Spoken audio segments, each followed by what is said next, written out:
자, 또 이간질 한번 해볼까요? 김종인과 윤석열. 그러니까 간단히 말하면 이런 거예요. 김종인을 총괄선대본부장으로 모시고 싶어 해. 선수라고 하니까. 말도 안 되는 소리지, 솔직히. 김종인이 뭔데요? 근데 김종인을 모시는 것만으로도 뭔가 위안이 생겨. 일종의 왕자 같은 거예요. 윤석열한테. 예. 근데 김종인은 지금 그 파리떼가 꼬였던 윤석열 캠프를 좀 정리를 하고 싶어 해. 예. 근데 윤석열은 정리를 안 하고 싶어 해. 그 연합뉴스 인터뷰 보니까 본인은 캠프를 더 키우고 싶다는 거야. 등치만 키우는 거죠. 이러면 또 김종인 옹이 난 뭐 안 들어가. 둘이 목소리가 실제로 김종인이 변정상할 수 있는 지점까지 와 있더라. 뭐 그 이야기를 한번 해보고 싶어. 그렇죠. 김종인 씨 원래 스타일대로 다 알잖아요. 전권을 다 달라. 인사권부터 그 결정하는 그 권한까지. 그래서 그 대통령 후보 너는 내가 시키는 대로 해. 내가 다 시키는 대로만 하고 내가 다 알아서 할게. 근데 이게 이제 윤석열 스타일 지금 현재 윤석열 캠프 분위기가 살벌하다고 하잖아요. 윤석열이 1분에 몇 분 숨을 쉬는지까지 다 눈치를 보면서 신경을 곤두세우고 말 한마디 못하고 있다는데, 그러니까 손바닥에 왕자 쓰는 그 사건도 왕자를 캠프 스태프들이 다 봤는데도 아무도 말을 못 건넸다고 하는 거잖아요. 저 이상한 글자가 손바닥에 있는데 저 글자가 왜 손바닥에 있는지 아무도 물어보질 못했다는 거잖아요.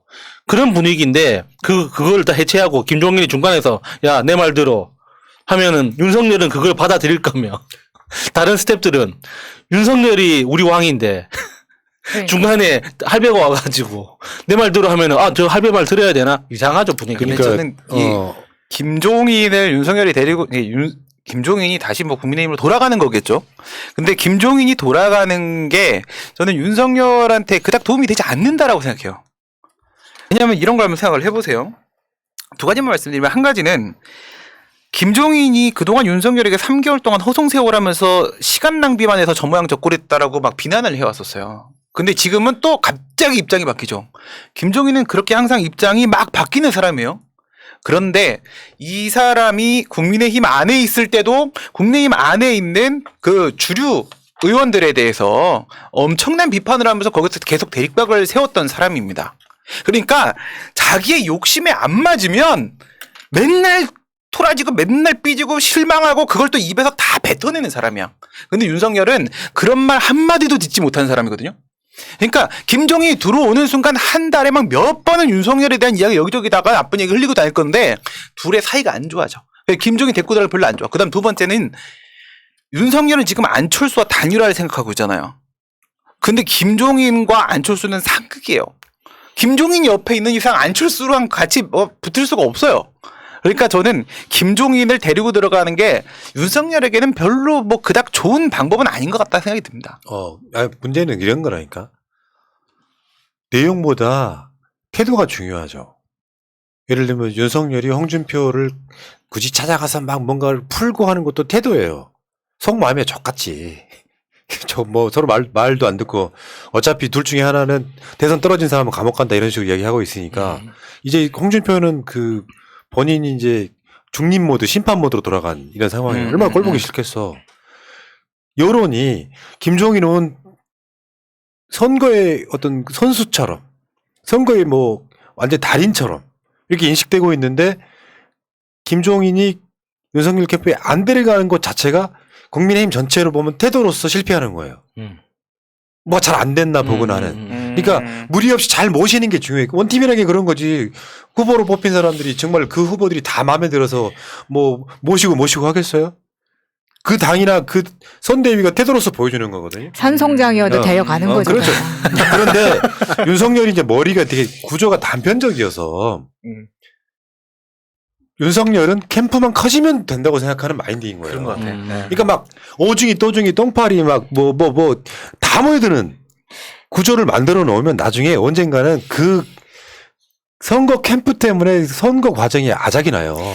말도 안 되는 메시지가 막 나오고 통제가 안 되는 상황에서 윤석열 자체도 뭔가 제대로 코칭 받지 못하고 또 그러니까 작더라도 체계적으로 돌아가야 선거 캠페인이 유리하고요. 한번 생각 한번 해보세요. 윤석열 이제 내가 윤석열한테 무슨 특보 제안 받았다 이렇게 이제 그 엄청 뿌렸으니까 그러면 그런 놈들이 자기 지역 가가지고 비리 저지른다고 그렇죠.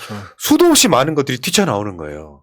이 과정에서 선수라는 건 뭐냐면은 사람들로부터 저 사람이 진짜 선수가 아니라 캠프 관리를 잘하는 거죠. 김종인 같은 사람들이. 적당하게 적당한 사람을 배치를 하고 그러면서 그게 잘 돌아가는 것처럼 보이게 하는 것. 그게 선거운동이에요. 근데 윤석열하고 지금 홍준표가 둘이 이렇게 배치가 되잖아요. 생각이. 요거를 윤석열이 조금만 더 이렇게 푸시를 해주면 김종인이 또 삐져가지고 난 절대 못 들어간다 이렇게 될 수도 있다. 이런 홍준표 얘기죠. 때문에.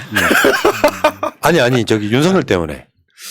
근데 홍준표가 들어오면 또 김종인 안 들어가지 않을까요? 그러니까. 엉망진창인데 얘네.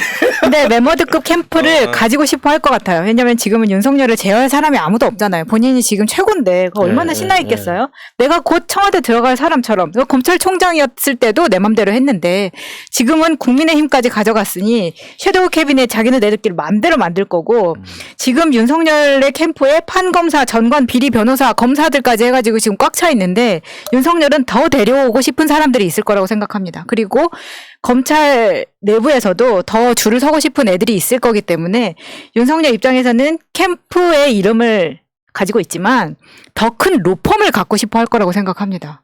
그게 대통령이 되든 안 되든 두 가지 플랜 B까지 다 가지고 있으면서 안 되더라도 필사적으로 내가 대통령이 떨어진 순간부터 나를 보호해 줄 사람을 데리고 있어야 된다는 거죠.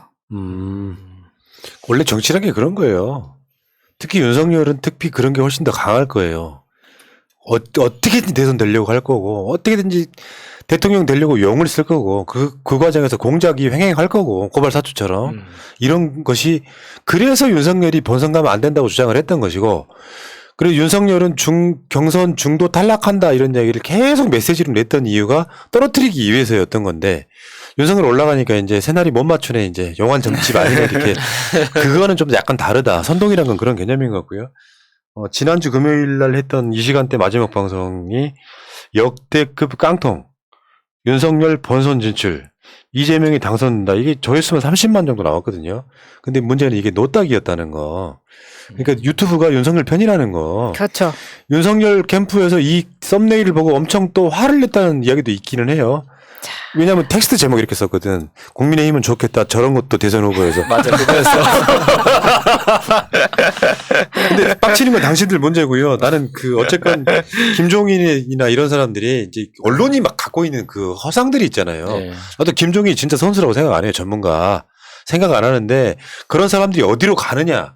그래서 국민들한테 봤을 때 어떤 사람들이 어떻게 캠프를 잘 화합을 하느냐. 잘 조율을 하느냐. 뭐 심지어 이런 얘기도 하죠. 김종인이 올 수 있다면 이재명 후보도 모셔와야 된다고 하는 사람도 있어요.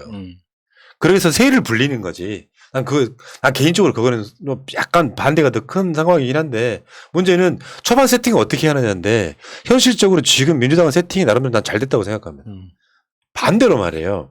대선 후보인데 민주당이 엄청나게 큰 문제가 있어가지고 비대위 체제로 가버려. 박근혜가 왜 선거할 때 이준석이나 김종인이나 손수저나 이런 애들 데리고 비대위 체제로 가면 너무 좋다. 아니 관심도는 높아지겠지만 네. 결론적으로 말해서 현재 민주당의 180석을 완전히 무시하고 가는 그런 구조거든요. 또 그렇게 따지면은 그러니까 일장일단이 있기 때문에 후보 입장에서도 이게 정답이라고 이게 100% 좋다라고 설명하기 좀 어려운 거고요. 윤석열은 내가 봤을 때 앞으로는 그래요. 진짜로 정치를 모른다거나 본인은 내가 봤을 땐 그렇습니다. 정치로부터 배울 게 없다고 생각하는 자일 가능성이 높아요. 자기 스타일로 밀고 가겠지.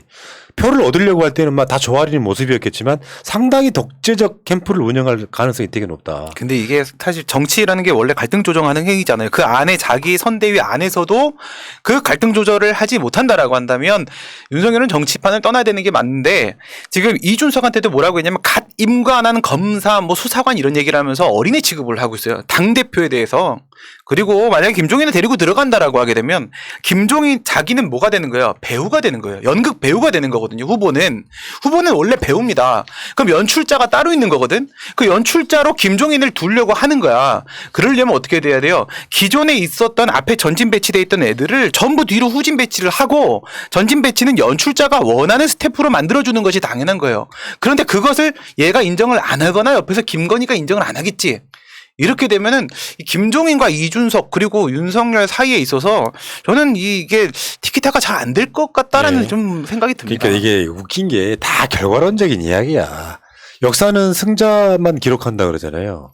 예를 들면 이재명 후보가 대통령이 됐어요. 언론이 뭐라고 쓸 것 같아요? 그의 뚝심, 그의 쇄신이 먹혔다. 긍정적으로 평가를 하잖아. 근데 사실은 이재명이라고 하는 사람이 당선되든 낙선하든 그 사람의 살아온 과정의 결과물은 똑같은 거야. 변함이 없죠. 네. 역사는 그런 식으로 기록이 된단 말이죠. 나는 윤석열이 정반대로 어떤 일개 검사의 기적 그가 갖고 있는 어떤 정권과도 타협하지 않았던 이런 식으로 평가받는 건 죽어도 못하겠다. 결론적으로 말했을 때 저는 이렇게 생각해요. 일부 진보주의자들이 100% 우리만의 색깔로 선거를 치르려고 하는 거 저는 반대합니다. 왜냐하면 결국에는 30% 욕을 먹더라도 70%의 어떤 그 전반적으로 작동하고 있는 관통하는 그 생각들이 정권을 재창출해내고 그렇게 평가를 받고 중도로부터 이재명 후보가 그런 얘기 했잖아요. 그 검은개혁 집회 때. 내가 중도로 쪽 가더라도 욕하지 말아달라고. 정권 재창출이 중요하니까 그런 거거든. 좀 가야 돼요. 조금만 중도로 가려고 하면 비난을 퍼붓고 하면서 자꾸 고립시키는 것은 지금 현재로서는 할 일이 아니다. 네. 박정희가 아니라 박정희 헬압이라도 필요하면 가지고 오고 나서 대통령이 되고 나서 보여주는 모습에 비판하는 것이 나는 원당하다고 생각해. 지금 현재로서는 그렇다. 지금 그런 시기다. 그래서 가다 보면 우리가 생각지도 못했던 어떤 인물들이 어느 쪽이든 선거 캠프로 들어갈 거예요. 상징성 때문에. 이 사람 영입, 저 사람 영입 할 거라고. 그때 일희일비 할 필요도 없다고 저는 생각합니다. 이재명 후보를 믿습니다. 네. 자, 여기까지 합시다. 오늘 방송 막 하고 나니까 당이 떨어지는구만. 너무 힘드네요 오늘. 그러니까 새날 마켓에 가가지고 굴무침. 그거 진짜 먹고 싶다. 굴무침. 거기다가 막걸리 한 잔 했으면 좋겠어요. 자,